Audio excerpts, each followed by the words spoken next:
بسم اللہ الرحمن الرحیم۔ نجاستوں کے متعلق احکام۔ نجاست دو قسم کی ہے، ایک وہ جس کا حکم سخت ہے اس کو غلیظہ کہتے ہیں، دوسری وہ جس کا حکم ہلکا ہے اس کو خفیفہ کہتے ہیں۔ نجاست غلیظہ کا حکم یہ ہے کہ اگر کپڑے یا بدن میں 1 درہم سے زیادہ لگ جائے تو اس کا پاک کر لینا فرض ہے۔ بغیر پاک کیے نماز پڑھ لی تو نماز ہوگی ہی نہیں، اور قصداً پڑھی تو گناہ بھی ہوا، اور اگر بانیت استخفاف ہے تو کفر ہوا، اور اگر درہم کے برابر ہے تو پاک کرنا واجب ہے کہ بغیر پاک کیے نماز پڑھی تو مکروہ تحریمی ہوئی، یعنی ایسی نماز کا اعادہ واجب ہے، اور قصداً پڑھی تو گنہگار بھی ہوا، اور اگر درہم سے کم ہے تو پاک کرنا سنت ہے کہ بغیر پاک کیے نماز ہو گئی مگر خلاف سنت ہوئی، اور اس کا اعادہ بہتر ہے۔ اگر نجاست گاڑھی ہے جیسے پاخانہ، لید، گوبر تو درہم کے برابر یا کم یا زیادہ کے معنی یہ ہے کہ وزن میں اس کے برابر یا کم یا زیادہ ہو، اور درہم کا وزن شریعت میں اس جگہ 4.5 ماشے اور زکوٰۃ میں 3 ماسہ رہتی ہے، اور اگر پتلی ہو جیسے آدمی کا پیشاب اور شراب تو درہم سے مراد اس کی لمبائی چوڑائی ہے، اور شریعت نے اس کی مقدار ہتھیلی کی گہرائی کے برابر بتائی ہے، یعنی ہتھیلی خوب پھیلا کر رکھیں اور اس پر آہستہ سے اتنا پانی ڈالیں کہ اس سے زیادہ پانی نہ رک سکے۔ اب پانی کا جتنا پھیلاؤ ہے اتنا بڑا درہم سمجھا جائے گا، اور اس کی مقدار تقریباً یہاں کے روپے کے برابر ہے۔ نجس تیل کپڑے پر گرا اور اس وقت درہم کے برابر نہ تھا، پھر پھیل کر درہم کے برابر ہو گیا تو اس میں علماء کو بہت اختلاف ہے، اور رائج یہ ہے کہ اب پاک کرنا واجب ہو گیا۔ نجاست خفیفہ کا یہ حکم ہے کہ کپڑے کے حصہ یا بدن کے جس عضو میں لگی ہے اگر اس کے چوتھائی سے کم ہے، مثلاً دامن میں لگی ہے تو دامن کی چوتھائی سے کم، آستین میں اس کی چوتھائی سے کم، یوں ہی ہاتھ میں ہاتھ کی چوتھائی سے کم ہے تو معاف ہے کہ اس سے نماز ہو جائے گی، اور اگر پوری چوتھائی میں ہو تو بغیر دھوئے نماز نہ ہوگی۔ نجاست خفیفہ اور غلیظہ کے جو الگ الگ حکم بتائے گئے یہ اسی وقت ہیں کہ بدن یا کپڑے میں لگے، اور اگر کسی پتلی چیز جیسے پانی یا سرکہ میں گرے تو چاہیے غلیظہ ہو یا خفیفہ، کل ناپاک ہو جائے گی، اگرچہ 1 قطرہ گرے، جب تک وہ پتلی چیز حد کثرت پر یعنی دردہ نہ ہو۔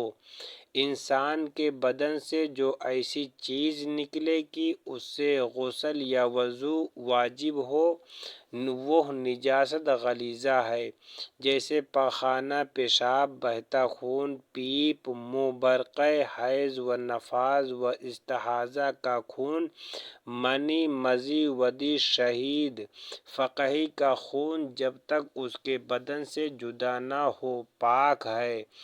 دکھتی آنکھ سے جو پانی نکلے نجاست غلیظہ ہے، یوں ہی ناف یا پستان سے دودھ کے ساتھ پانی نکلے نجاست غلیظہ ہے۔ بلغم، رطوبت ناک یا منہ سے نکلے نجاست نہیں، اگرچہ پیٹ سے چڑھے، اگرچہ بیماری کے سبب ہو۔ دودھ پیتے لڑکے اور لڑکی کا پیشاب نجاست غلیظہ ہے، یہ جو اکثر عوام میں مشہور ہے کہ دودھ پیتے بچوں کا پیشاب پاک ہے، محض یہ غلط ہے۔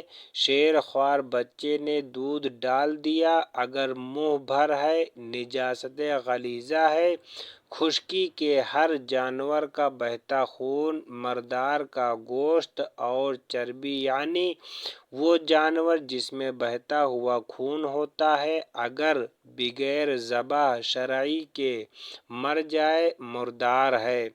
اگرچہ ذبح کیا گیا ہو، جیسے مجوسی یا بت پرست یا مرتد کا ذبیحہ، اگرچہ اس نے حلال جانور مثلاً بکری وغیرہ کو ذبح کیا ہو، اس کا گوشت پوست سب ناپاک ہو گیا۔ اور اگر حرام جانور ذبح شرعی سے ذبح کر لیا گیا تو اس کا گوشت پاک ہو گیا، اگرچہ کھانا حرام ہے، سوائے خنزیر کے کہ وہ نجس العین ہے، کسی طرح پاک نہیں ہو سکتا۔ حرام چوپائے جیسے کتا، شیر، لومڑی، بلی، چوہا، گدھا، خچر، ہاتھی، سور کا پاخانہ پیشاب اور گھوڑے کی لید، اور ہر حلال چوپایا کا پاخانہ جیسے گائے بھینس کا گوبر، بکری اونٹ کی مینگنی، اور جو پرندہ کی اونچا نہ اڑے اس کی بیٹ جیسے مرغی اور بط، چھوٹی ہو یا بڑی، اور ہر قسم کی شراب اور نشہ لانے والی تاڑی، اور اگر سانپ کا پاخانہ پیشاب اور جنگلی سانپ اور میںڈک کا گوشت جن میں بہتا خون ہوتا ہے، اگرچہ ذبح کیے گئے ہوں، یوں ہی ان کی کھال اگرچہ پکا لی گئی ہو، اور سور کا گوشت اور ہڈی اور بال اگرچہ ذبح کیا گیا ہو، یہ سب نجاست غلیظہ ہیں۔ چھپکلی یا گرگٹ کا خون نجاست غلیظہ ہے۔ انگور کا شیرہ کپڑے میں پڑا تو اگرچہ کئی دن گزر جائیں کپڑا پاک ہے۔ ہاتھی کے سونڈ کی ربوبیت اور شیر، کتے، چیتے اور دوسرے درندے چوپائیوں کا لعاب نجاست غلیظہ ہے۔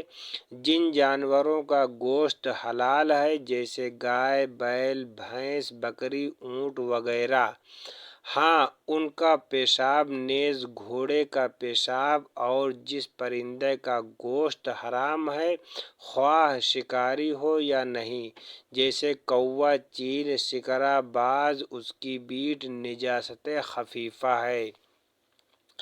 چمگادڑ کی بیٹ اور پیشاب دونوں پاک ہیں۔ جو پرندہ حلال اونچے اڑتے ہیں جیسے کبوتر، مینا، مرغابی، قاز، ان کی بیٹ پاک ہے۔ نجاست غلیظہ خفیفہ میں مل جائے تو کل غلیظہ ہے۔ مچھلی اور پانی کے دیگر جانوروں اور کھٹمل اور مچھر کا خون اور خچر اور گدھے کا لعاب اور پسینہ پاک ہے۔ پیشاب کی نہایت باریکی چھینٹیں سوئی کے نوک کی برابر کی بدن یا کپڑے پر پڑ جائیں تو کپڑا اور بدن پاک رہے گا۔ جس کپڑے پر پیشاب کی ایسی ہی باریک چھینٹیں پڑ گئیں، اگر وہ کپڑا پانی میں پڑ گیا تو پانی بھی ناپاک نہ ہوگا۔ جو خون زخم سے بہا نہ ہو پاک ہے۔ گوشت، تلی، کلیجی میں جو خون باقی رہ گیا پاک ہے، اور اگر یہ چیزیں بہتے خون میں سن جائیں تو ناپاک ہیں، بغیر دھوئے پاک نہ ہوں گی۔ اگر نماز پڑھی اور جیب وغیرہ میں شیشی ہے اور اس میں پیشاب یا خون یا شراب ہے تو نماز نہ ہوگی، اور جیب میں انڈا ہے اور اس کی زردی خون ہو چکی ہے تو نماز ہو جائے گی۔ حرام جانوروں کا دودھ نجس ہے، البتہ گھوڑی کا دودھ پاک ہے مگر کھانا جائز نہیں ہے۔ چوہے کی مینگنی گیہوں میں مل کر پس گئی یا تیل میں پڑ گئی تو آٹا اور تیل پاک ہے۔ ہاں، اگر مزے میں فرق آ جائے تو نجس ہے، اور اگر روٹی کے اندر ملی تو اس کے آس پاس سے تھوڑی سی الگ کر دیں، باقی میں کچھ نہیں۔ کسی کپڑے یا بدن پر چند جگہ نجاست غلیظہ لگی اور کسی جگہ درہم کے برابر نہیں ہے مگر مجموعہ درہم کے برابر ہے تو درہم کے برابر سمجھی جائے گی، اور زائد ہے تو زائد نجاست خفیفہ میں بھی مجموعہ ہی پر حکم دیا جائے گا۔ حرام جانوروں کا دودھ نجس ہے۔ ناپاک کپڑے میں پاک کپڑا یا پاک میں ناپاک کپڑا لپیٹا اور اس ناپاک کپڑے سے یہ پاک کپڑا نم ہو گیا تو ناپاک نہ ہوگا، بشرطے نجاست کا رنگ یا بو اس پاک کپڑے میں ظاہر نہ ہو، ورنہ نم ہو جانے سے بھی ناپاک ہو جائے گا۔ ہاں، اگر بھیگ جائے تو ناپاک ہو جائے گا، اور یہ اسی صورت میں ہے کہ وہ ناپاک کپڑا پانی سے تر ہوا ہو، اور اگر پیشاب یا شراب کی تری اس میں ہے تو وہ ناپاک کپڑا نم ہو جانے سے بھی نجس ہو جائے گا، اور اگر ناپاک کپڑا سوکھا تھا اور پاک تر تھا اور اس پاک کی تری سے وہ ناپاک تر ہو گیا اور اس ناپاک کو اتنی تری پہنچی کہ اس سے چھوٹ کر اس پاک کو لگی تو یہ ناپاک ہو گیا، ورنہ نہیں۔ بھیگے ہوئے پاؤں نجس زمین یا بچھونے پر رکھیں تو ناپاک نہ ہوں گے، اگرچہ پاؤں کی تری کا اس پر دھبا محسوس ہو۔